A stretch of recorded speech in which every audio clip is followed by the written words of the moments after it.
So hi, I'm Jack Stamp, Change Manager at the Inform team, and I'll be talking to you today about engaging stakeholders through the AI journey.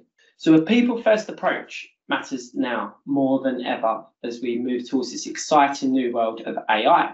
Now, bringing our stakeholders with us on this journey is a key component of any change approach, but why change management? Now, there's some great stats and facts and figures and a lovely quote here, but what does it really mean? It means that people are the key ingredient to moving towards the new AI world that we're going to be living in. And this is basically a change management approach. And I came across this quote earlier. Our job as technology leaders is to architect that aha moment with intention, compassion, and skill. Now, everyone will say that aha moment in a slightly different way.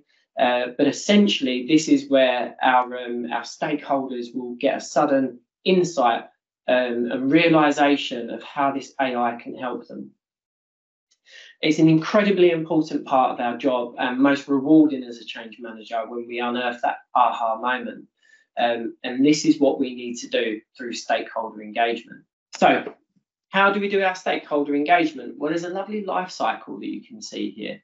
And these are some key components about how we engage our stakeholders. First off, we need to make sure that we've got our strategic objectives, our vision really clear in our mind and articulated.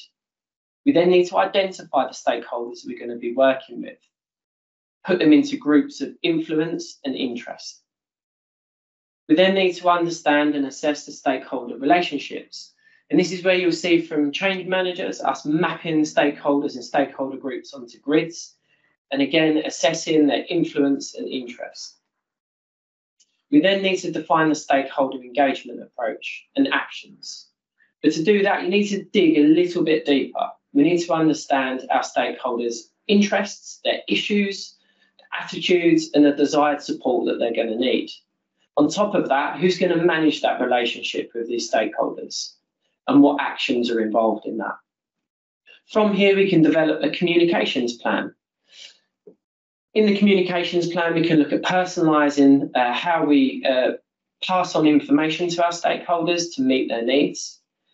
And then on a regular basis, we need to monitor and adapt. We will always be consistently assessing where our stakeholders are. It's very likely that you'll see influence and interest move quite rapidly amongst your stakeholders.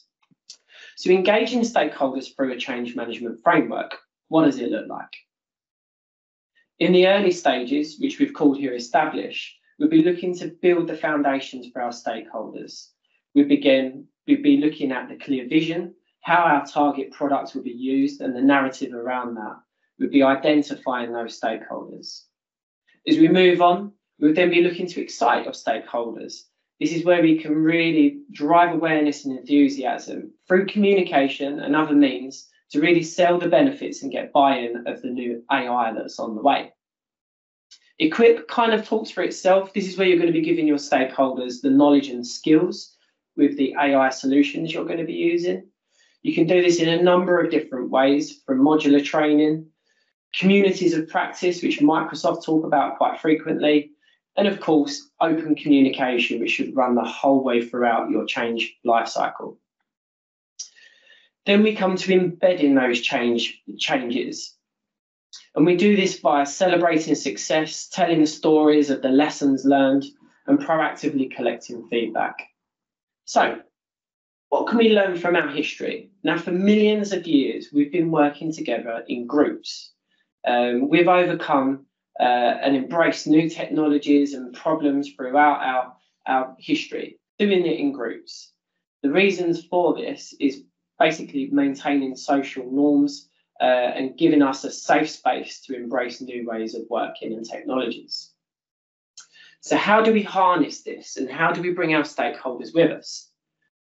My first tip would be to start small focus groups. Don't let people go alone, but create small focus groups to work on embracing the new AI technology. Discover and embrace established networks. So which networks do you have in your business and organisation? Find out where they are and utilise them.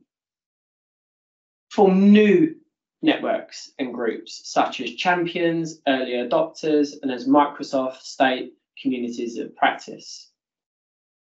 And my favourite tip here is to invest in the role-based networks, such as executive assistants or PAs. These are these unofficial networks that quite often exist in businesses and organisations, and they're extremely powerful groups. If you can find out where they are, when they meet, it could be a random Tuesday every month where they go to have coffee, but try and infiltrate, so to speak, be part of it and utilise them when it comes to speaking to stakeholders and bringing them with us on this AI journey. So what other tips do we have for cultivating AI-ready cultures?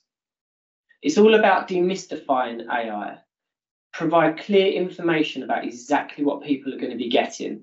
Drive awareness of that. So use those channels, those groups that we've spoken about, the unofficial and official, to tell people what is coming and why, and share your journey. Seeing is believing. Show and demonstrate the capabilities that are going to be available. Share them in the right channels. If you can, allow people to get hands-on.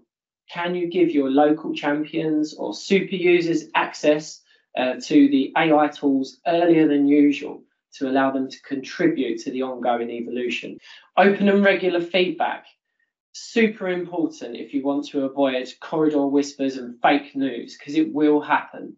We must make sure we communicate regularly, keep people informed, otherwise people will make their own minds up. Celebrating success.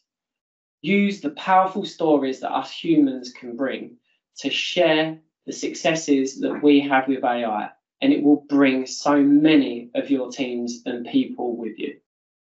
Thank you for listening.